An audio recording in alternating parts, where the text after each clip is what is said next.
आप सबको नमस्कार। आप सब उपस्थित हो रहे होंगे ऐसा विश्वास है। विकास चौधरी जी, विनेश्वरी श्रीवास्तव सबसे पहले उपस्थित हुए हैं। दिलीप सोलंकी, योगेश महाजन, शैलेंद्र ठाकुर, नीलम शुक्ला जी, सुनील रातौरी जी, रेखा वर्मा, मनोरंजन साहू, पूनम जी आदि सब समय पर उपस्थित हो गए हैं। कल हम लोगों ने ओदाव्रत के बारे में चर्चा की थी। आज हम कुपोषण जन्य व्याधियों के बारे में कुछ चर्चा करेंगे। कुछ प्रश्न हैं उनके बारे में जो उनकी हमारे चिकित्सकों की शंकाएं हैं दूर करने का प्रयास करूंगा। डॉक्टर वंदना पाठक जी का प्रश्न है कि पैरों के सोल्स में गीलापन होने का अनुभव होता है। वरिष्ठ नागरिक हैं। कई बार जब कफ का आवरण हो जाता है वायु में तो इस प्रकार के लक्षण प्राप्त होते हैं।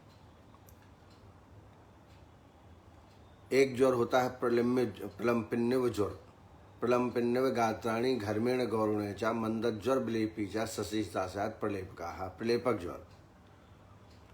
प्रलेपक ज्वर में भी हाथ पैरों में ऐसा लगता है कि गीला कपड़ा रखा हुआ है, इस प्रकार की महसूस होती है।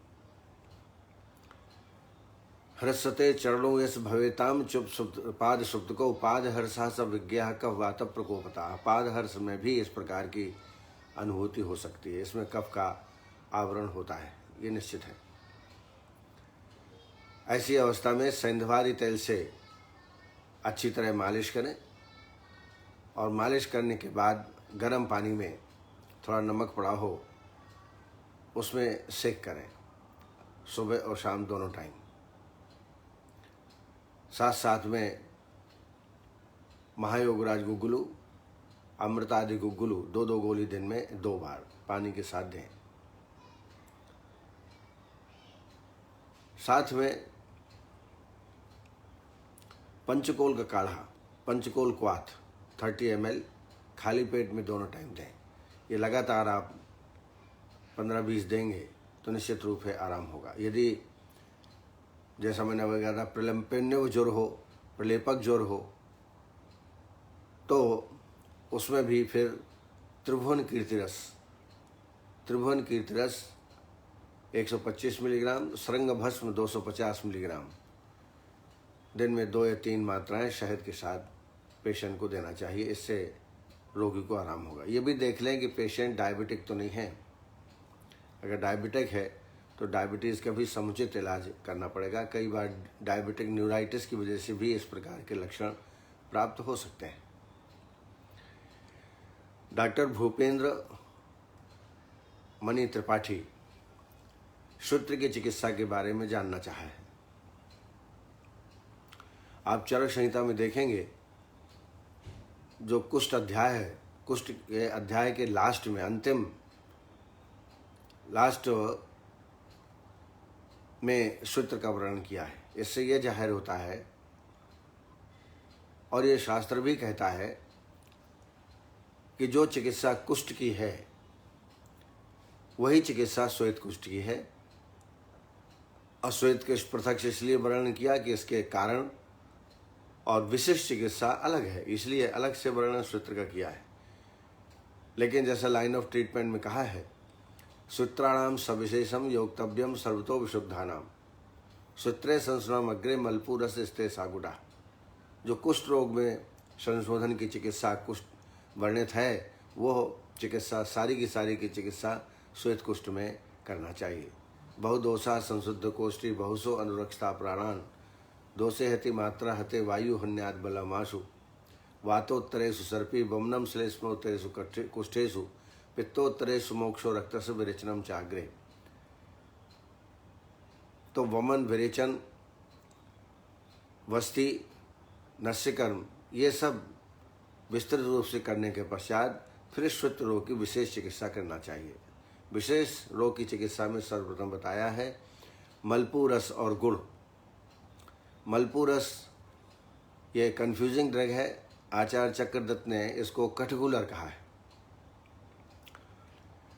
चूँकि निर्देश ये है कि श्वसन क्रिया अर्थात विरेचन क्रिया कराने के लिए मलपू रस और गुड़ का सेवन कराया जाता है, लेकिन कठगुलर मेरे हिसाब से कषाय प्रधान द्रव्य है और ये विरेचन नहीं कराता है। हो सकता है कठगुलर के मलपू रस से कोई दूसरा औषधि आचार्य को मान्य हो, तो मैं अपने चिकित्सा में क्या करता हूँ, इसकी जगह मलपू रस यानी कठगुलर की जगह त्रिव्रत या अमलतास गूदा 30 ग्राम लेकर के उसमें गुड़ मिला करके और श्वसन कर्म करने के लिए पेशेंट को, श्वसन कर्म वैसे भी अमलतास से होता है और लाइन ऑफ ट्रीटमेंट में भी श्वसन कर्म करना है। सूत्राणाम सविशेषम योक्तव्यम सर्वतो विशुद्धानाम सूत्रे संसरणम अग्रम मलपू रस सागुड़ा। इसलिए अमलतास 30 ग्राम लेके इसका गुड़ ले लें 20 ग्राम और दोनों को मिला करके खाली पेट में प्रातःकाल सेवन कराएं 3 दिन तक। इससे दिन में 2-3 बार मोशन होता है और ये विशिष्ट चिकित्सा कही गई है श्वेत कुष्ठ की। उसके बाद एक काढ़े का उल्लेख है, मलपू असनम प्रेंगु सत्पुष्पाम चामसा समुत्क्वात पलासम वाक्षारम फलितो वेतम मिथाबिलम। इसमें अमलतास गूदा या निशोथ, कठगुलर, विजयसार, प्रेंगु, बड़ी सौंफ और खदिर, ये 6 औषधियाँ इक्वल क्वांटिटी में लेकर यवकुट कर लें। 4 चम्मच दवाई, 4 कप पानी, 1 कप बचे तब तक पकाएं। ऐसा 1 कप सुबह शाम को दोनों टाइम देना चाहिए। लगातार 1 माह तक इसका प्रयोग करें, इससे बड़ा लाभ मिलता है। जो मैंने पहले बताया अमलतास गूदा और गुड़ खिला करके प्रातःकाल देवें खाली पेट में विरेचनार्थ संसरण कम करने के लिए। ये लगातार 3 दिन दें और प्रातःकाल धूप में रोगी को जरूर बैठाएं। इससे रोगी को और आराम प्राप्त होता है। साथ में एक लेप का मैं उल्लेख करना चाहूँगा जो कि बहुत ही उपयोगी है। मूली बीज चूर्ण 100 ग्राम, वाकुची बीज चूर्ण 200 ग्राम, वाकुची अगर आप 100 ग्राम लेते हैं तो 200 ग्राम मूली बीज, क्योंकि वाकुची बीज ज़्यादा लेने से स्फोट जल्दी हो जाते हैं और तकलीफ होती है। इसलिए 1-2 का रेशियो रखें। 100 ग्राम वाकुची तो 200 ग्राम मूली बीज, इनका बारीक चूर्ण तैयार करके शीशे में भर के रख लें और इसको गोमूत्र में पीस करके लेप तैयार करें और जहाँ जहाँ पे श्वेत कुष्ठ हो वहाँ इसका लेपन करें। 24 घंटे में 1 बार लेप लगाना चाहिए। आप देखेंगे लेप लगाने के बाद उस स्थान में स्फोट पैदा होते हैं। स्फोट यदि होते हैं तो समझ लीजिए हमारी औषधि कार्य कर रही है। अगर स्फोट ज़्यादा हो तो कंटक से भेद करके और बाद में चाल मोगरा तेल उसमें लगाना चाहिए प्रतिदिन। तो ऐसा लेप लगातार 15 दिन तक आप पेशेंट में लगाएं। आप देखेंगे कि 1 महीने के अंदर पेशेंट बहुत हद तक ठीक हो जाता है। पर यहाँ आवश्यक है साध्यता की देखने की, साध्य है कि असाध्य है। चरक कहते हैं यदि मंडल आपस में बहुत मिले हुए हो, बीच बीच में कोई अवकाश न हो, बड़े बड़े चकत्ते हों और रोम श्वेत कुष्ठ के स्थान के रक्त वर्ण के हो गए हों ऐसा, और 1 वर्ष का पुराना हो, 1 वर्ष से ऊपर का हो, तो ये श्वेत कुष्ठ असाध्य की श्रेणी में आता है। यत् परस्पर तो अभिन्नम बहु यत् रक्तलोमवत् यत् गणोत्पन्नम तत्सूत्रम नैव सिद्ध्यति, ऐसा सूत्र साध्य नहीं है। साध्य कौन सा है? ऐसा सूत्र रोग जो 1 वर्ष का हो, 1 वर्ष के ऊपर का ना हो, 1 वर्ष के नीचे का हो, मंडल बहुत एकदम से मिले हुए ना हो, अलग अलग हो, बीच बीच में अवकाश हो, पांडुर्वण हो, और वहाँ के रोम जो है रक्त वर्ण के न हुए हों, ऐसा सूत्र साध्य होता है। अरक्त लोम तनुयत पानु नाति चरोथतम मध्यावकाशो सोचुनु तत्श्रुतम साध्यम उच्यते। इसके कारणों का भी कुछ पृथक से वर्णन किया है। वचांस तथ्यानि कृतज्ञ भावो निंदा सुराणाम गुरुधर्षणाम पापक्रिया पूर्व कृतम च कर्म हेतु किलासस्य विरोधी चान्यम। हमेशा तथ्य वाचन करना, झूठ बोलना, गुरु देवताओं का अपमान करना और विरुद्ध आहार का सेवन तो है ही।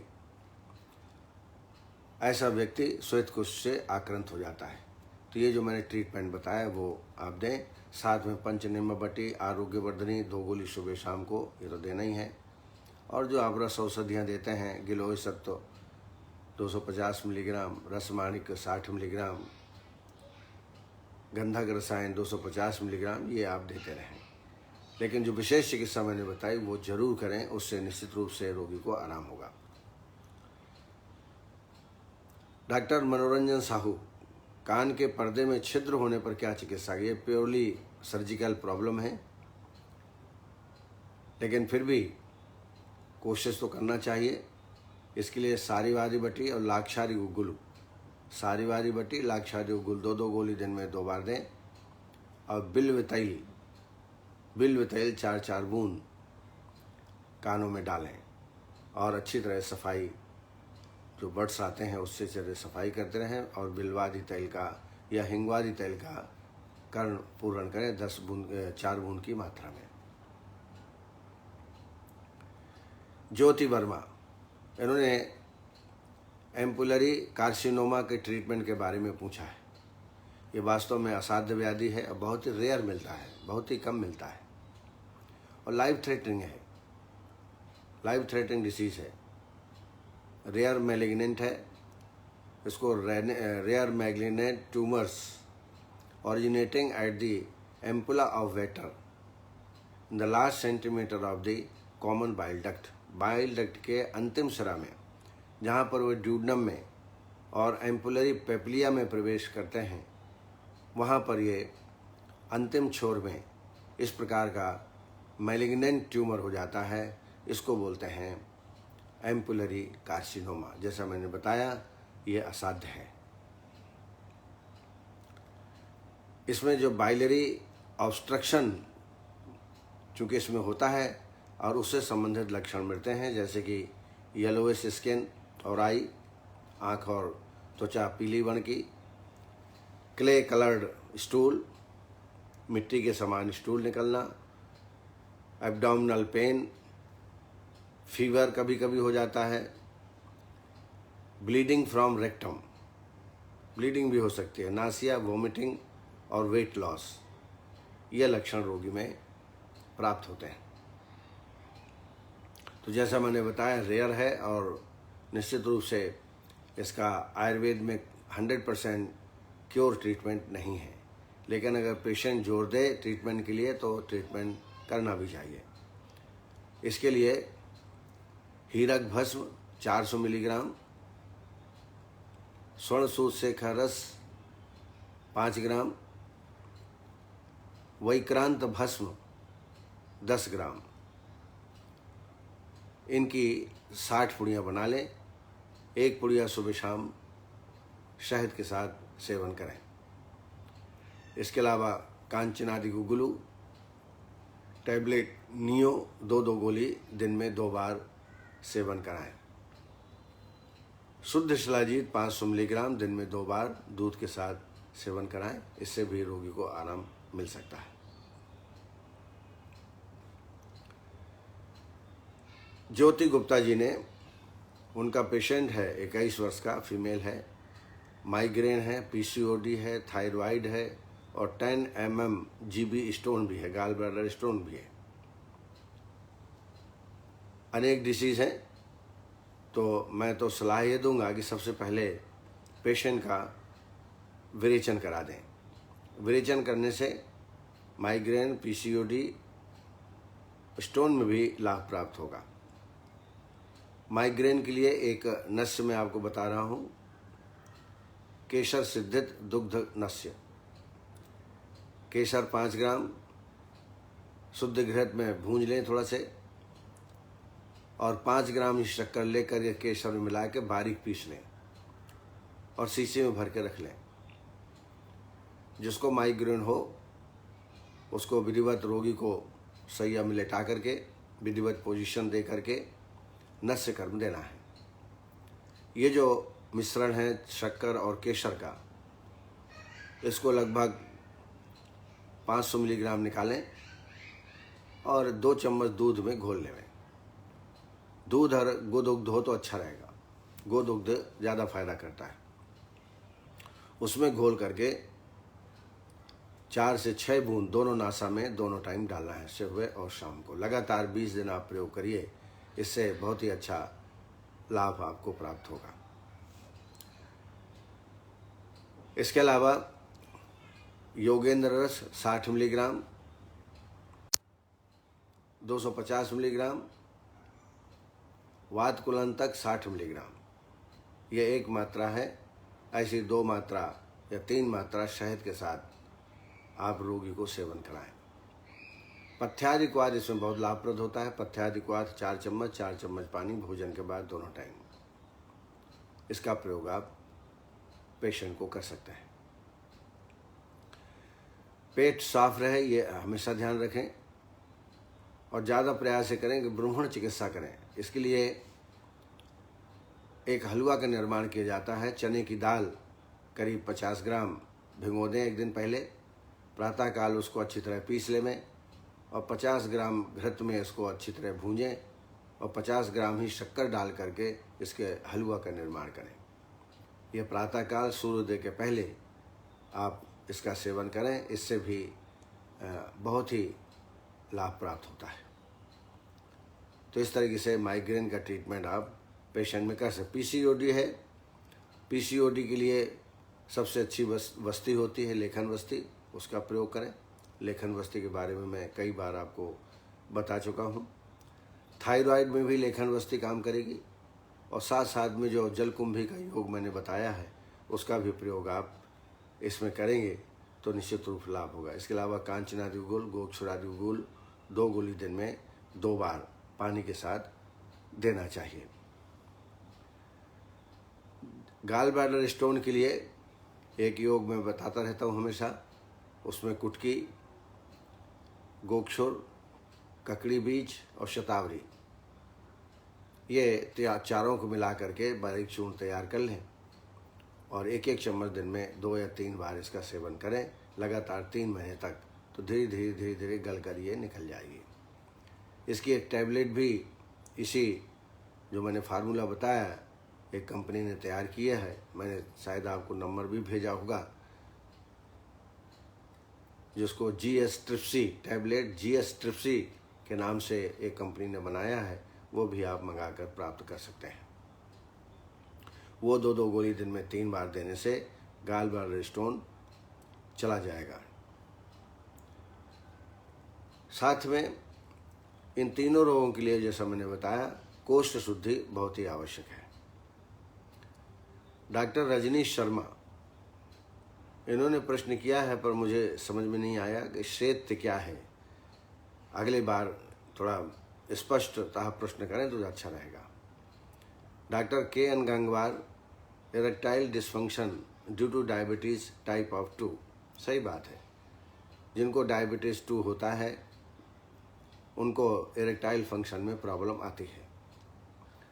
तो सबसे पहले तो डायबिटीज़ कंट्रोल करना चाहिए, क्योंकि ब्राह्मण दवाई लेने से इधर डायबिटीज़ बढ़ जाता है। मान लीजिए हम अश्वगंधा, शतावरी, सफ़ेद मूसली ये सब देते हैं, इसकी वजह से कई बार डायबिटीज़ बढ़ जाती है।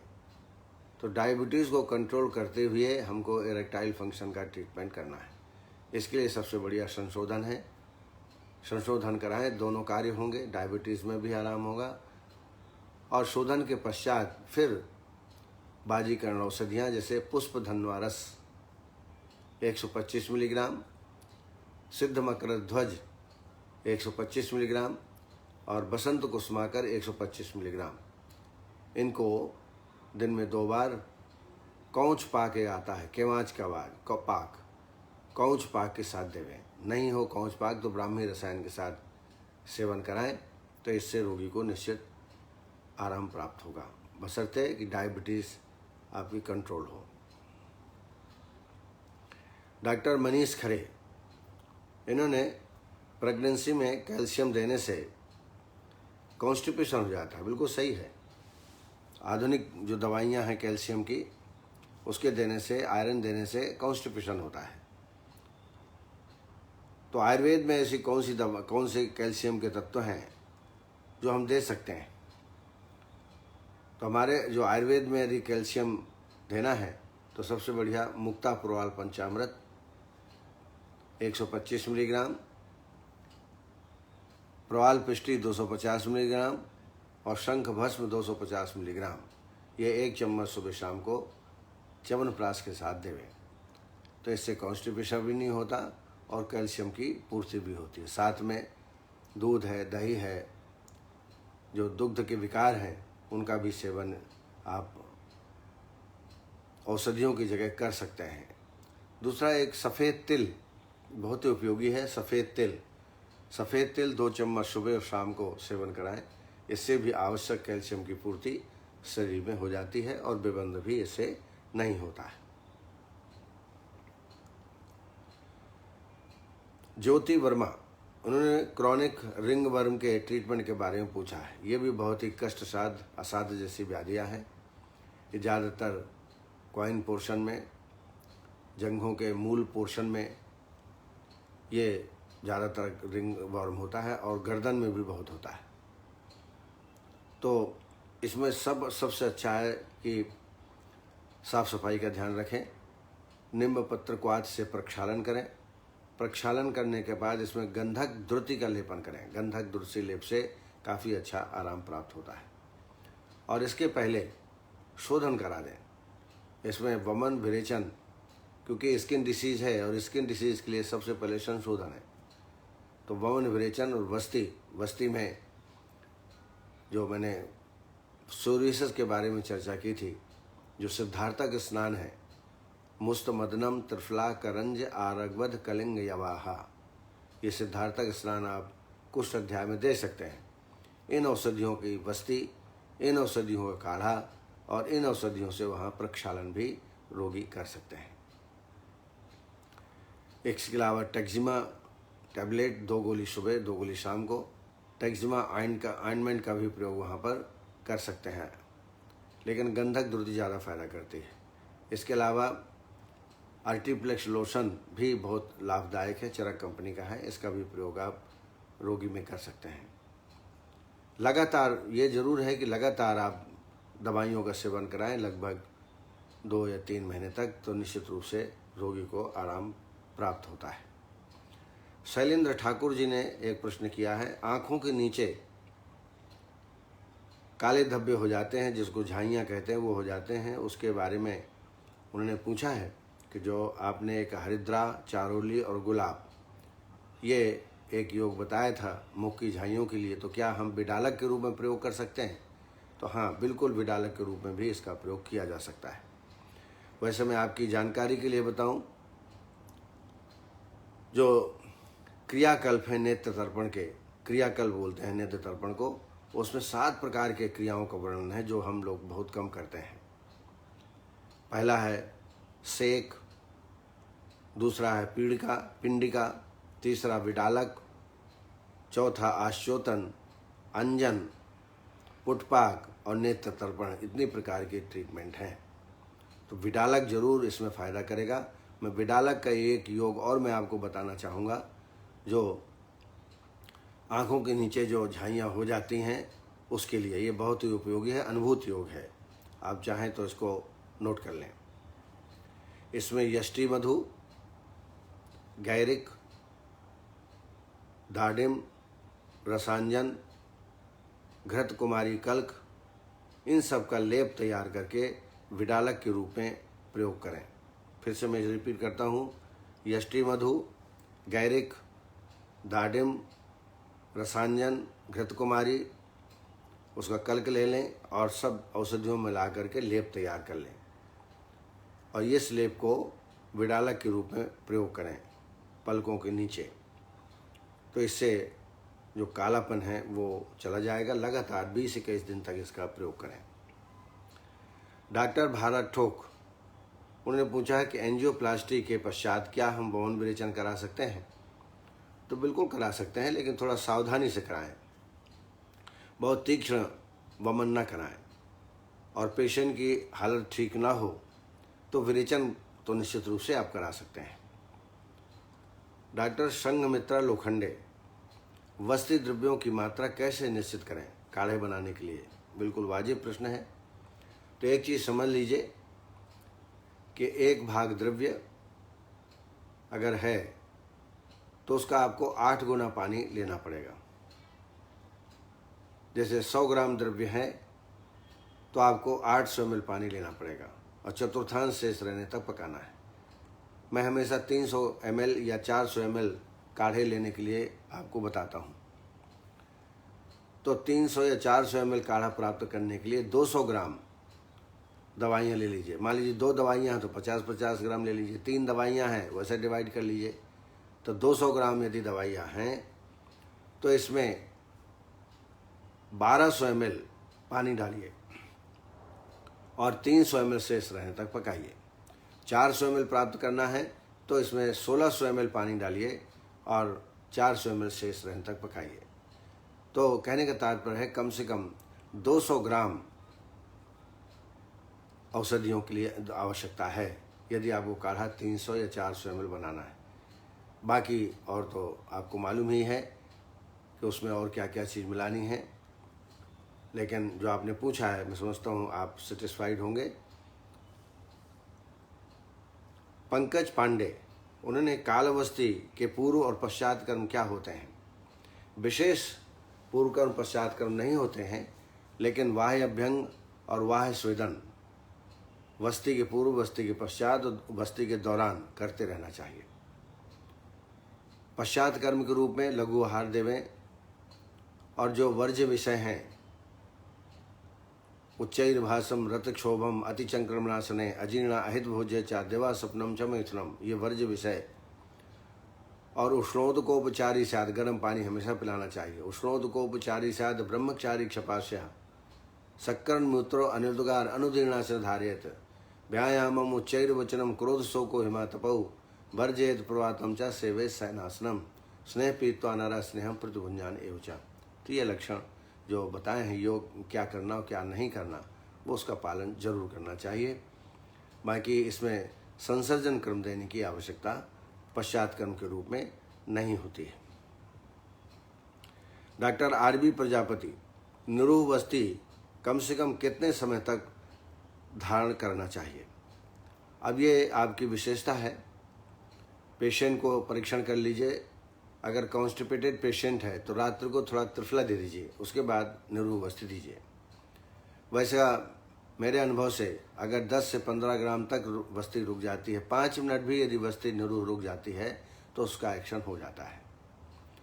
लेकिन जैसा आप जानते हैं कि अधिक देर तक यदि रुक जाए तो रोगी को कष्टदायक भी हो सकता है। ऐसी अवस्था में तुरंत निरूह वस्ती को निकालना चाहिए। लेकिन सामान्यतः कई चिकित्सकों की शिकायत होती है कि लगाए और तत्काल निकल जाती है, तो उसके लिए थोड़ी सावधानी करना है। आपको धीरे धीरे प्रवेशित कराना है, बहुत तीव्रता से आप प्रवेश न कराएं। साथ ही साथ पैरों की तरफ थोड़ा से ईंटा वगैरह रख दें ताकि थोड़ा पैर ऊंची तरफ आ जाए, सर नीचे हो जाए तो ग्रेविटेशंस में फर्क पड़ेगा। और रात्रि को सोते टाइम हल्का रेचक द्रव्य एरन तेल 20 ml या त्रिफला चूर्ण या हरड़ चूर्ण रात को दे दें। मोशन क्लियर हो जाएगा तो वस्ती का धारण भी बढ़ जाएगा। लेकिन 15 मिनट से ज़्यादा रुकना नहीं चाहिए, ये आपको ध्यान में रखना है। डॉक्टर विकास चौधरी जी ने पॉट्स डिसीज के बारे में पूछा है। जो आप जानते ही हैं, स्पाइनल ट्यूबरकुलोसिस के नाम से पॉट्स डिसीज कही जाती है। और यह ट्यूबरकुलोसिस जो पल्मोनरी ट्यूबरकुलोसिस होता है उसके बाद सब सर्वाधिक रूप में पाया जाता है, यानी सबसे ज़्यादा तो पल्मोनरी ट्यूबरकुलोसिस पाया जाता है, लेकिन उसके बाद पॉट्स डिसीज रोगियों में ज़्यादा पाई जाती है। और इसमें निश्चित रूप से बैक पेन होता है, टेंडरनेस होता है, कभी कभी पैराप्लेजिया डेवलपमेंट हो जाता है, पैराप्लेजिया, अधरांगवाद, और काइफोसिस और scoliosis. Kyphosis means forward bending और स्कोलियोसिस मीन्स लेटरल बेंडिंग। ये भी रोगी में हो सकता है। तो इसमें निश्चित रूप से आपको ट्यूबरकुलोसिस का इलाज करना है। इसमें स्वर्ण बसंत मालती 125 मिलीग्राम, मुक्तापुराल पंचामृत 125 मिलीग्राम और गिलोय सत्व 250 मिलीग्राम दिन में 2 मात्राएं प्रातः एवं सायं देवें। इसमें बाह्य अभ्यंग तो करा सकते हैं, लेकिन स्वेदन नहीं कराना चाहिए। लेकिन कटिवस्ती, पृष्ठवस्ती और ग्रीवावस्ती आप चंदन मृलाक्षारी तेल से या अश्वगंधा तेल से करा सकते हैं। औषधियों में सीतोपलाद चूर्ण 5-5 ग्राम दिन में 3 बार, महायोगराज गुल 2 गोली सुबह 2 गोली शाम को। लेकिन निश्चित रूप से ट्यूबरकुलोसिस आयुर्वेदिक दवाइयों से ठीक हो जाएगा, ये कहना थोड़ा शंकास्पद है। इसलिए ऐसे केसेस को यदि ट्यूबरकुलोसिस है तो निश्चित रूप से आधुनिक चिकित्सा की आवश्यकता पड़ सकती है। तो उसमें कोई संकोच नहीं करना चाहिए, पेशेंट को निश्चित रूप से रिफ़र कर देना चाहिए। डॉक्टर योगेश महाजन ने JRA का मतलब होता है जुवेनाइल रूमेटॉइड आर्थराइटिस, जो कि बच्चों में ही होता है और बहुत ही कॉमन है। और 16 वर्ष के नीचे वाले बच्चों को ही ये रोग आक्रांत करता है। कारण इसके अज्ञात हैं, परंतु ऑटो इम्यून डिसीज़ के डिस्टर्बेंस से, जेनेटिक फैक्टर और एनवायरमेंटल कंडीशन के कारण ये रोग उत्पन्न होता है। ज़्यादा तो जेनेटिक होता है। जॉइंट पेन, स्वेलिंग और स्टिफनेस ये लक्षण मिलते हैं, और इसमें हमको आम वात की चिकित्सा ही आपको करना है। लग्नम स्वेदम तिक्तम दीपनानि कटूनिचा विरेचनम स्नेहपानम वस्तिश्याम मारुते सैंधवादेन अनुमासस्य अक्षारवस्ति प्रशस्ते आम वाते पंचकोल सिद्धम पानान्नम स्थिते रुक्षाश्रदो विघातव्यो पालुका पुटकैस्था। तो यहाँ पर निश्चित रूप से स्थानिक अभ्यंग पत्रपिंड श्वेद ये करें। साथ में आम वातारी रस 125 मिलीग्राम, बृहदवा चिंतामणि 60 मिलीग्राम, महावाद विध्वंसन रस 60 मिलीग्राम दिन में 3 मात्राएं शहद के साथ देवें। साथ में वस्ती भी अगर 10 वर्ष से ऊपर का, 12 वर्ष के ऊपर का व्यक्ति है तो वस्ती का भी प्रयोग आप पेशेंट में कर सकते हैं।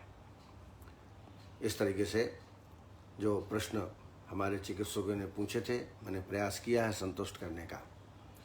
और उन सब प्रश्नकर्ताओं को बहुत बहुत धन्यवाद कि ऐसे इन्वॉल्व हो जाते हैं, प्रश्न उनके दिमाग में आते हैं, वो पूछते हैं और मैं उत्तर देने का प्रयास करता हूँ। हमारे चिकित्सक डॉक्टर ओम प्रकाश तिवारी जी,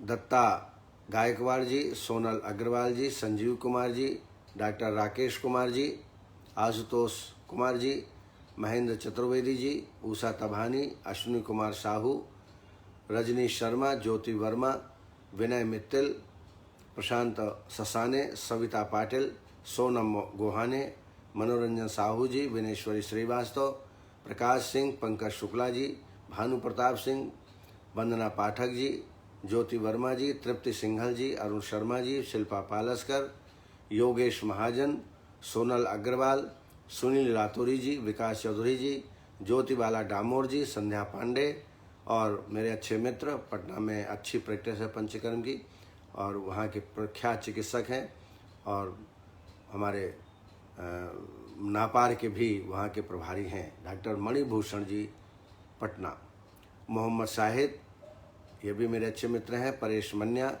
मुबिन मुल्ला जी। तो ये सब चिकित्सक इस कार्यक्रम से जुड़े हुए हैं। आप सबको बहुत बहुत मेरी ओर से हार्दिक धन्यवाद। अब आइए, आज जैसा मैंने पहले बताया था कि माल न्यूट्रिशन, कुपोषण से संबंधित कुछ व्याधियों के बारे में चर्चा हम लोग करेंगे, क्योंकि सामान्यतः ऐसे रोग जब हम बीएमएस करते हैं तो या तो पढ़ाए नहीं जाते या हम पढ़ते नहीं हैं। इसमें एक पहला सबसे इम्पॉर्टेंट रोग है कार्श्य।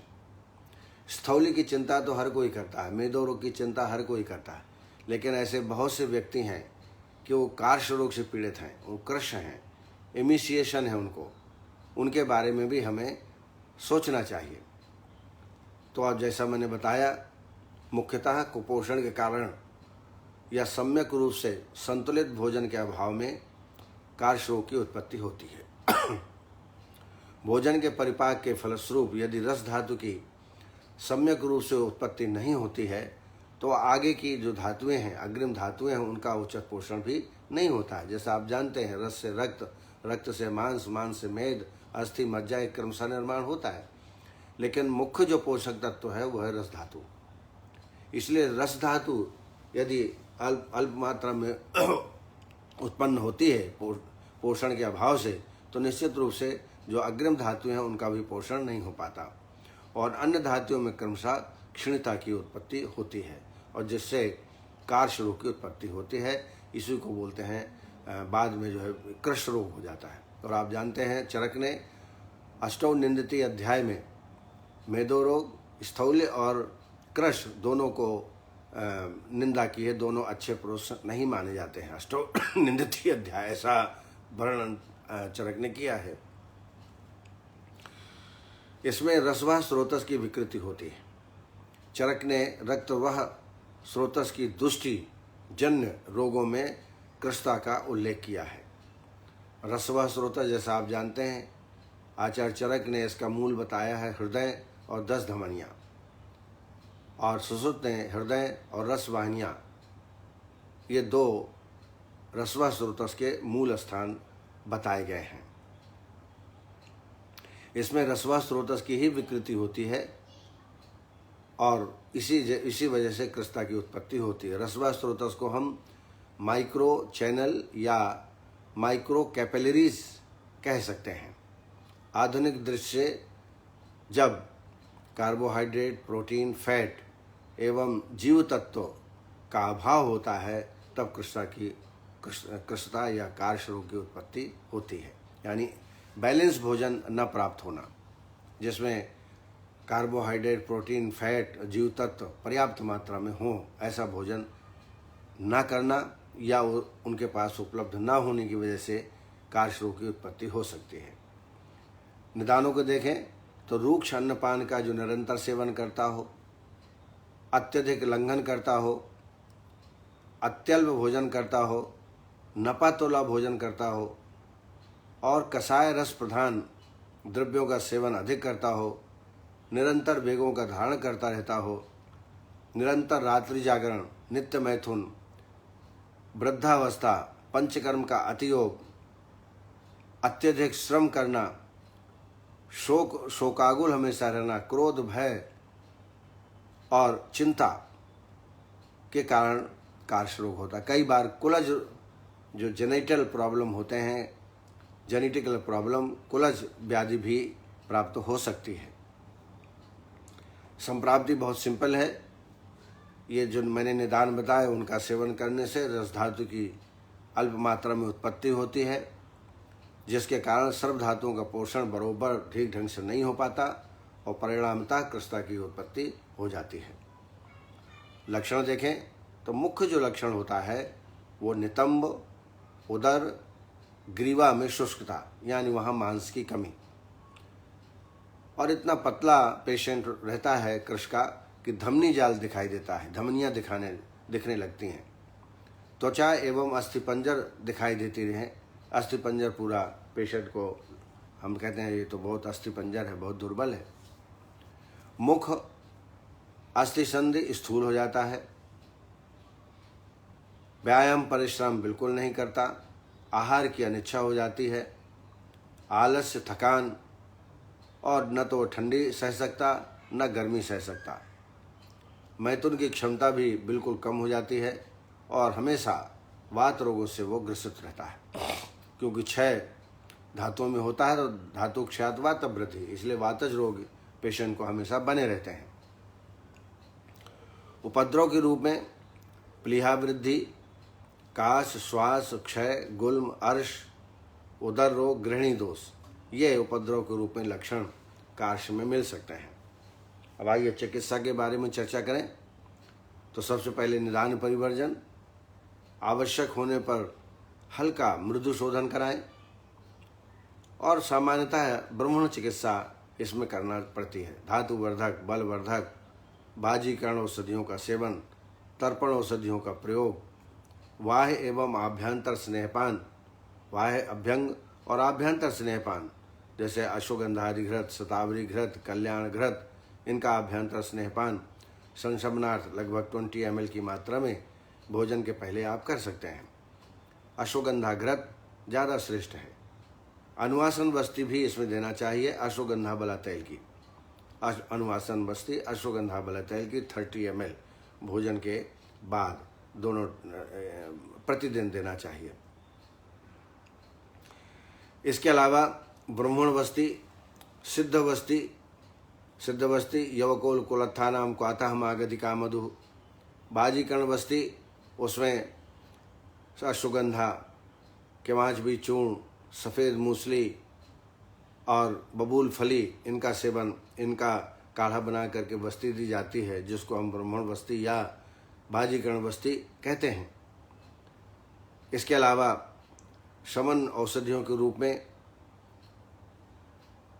सिद्ध मकरध्वज 60 मिलीग्राम, प्रोआल पंचामृत 125 मिलीग्राम, अजीर्ण कंटक रस 125 मिलीग्राम, ये 2 बार शहद के साथ चटाएं।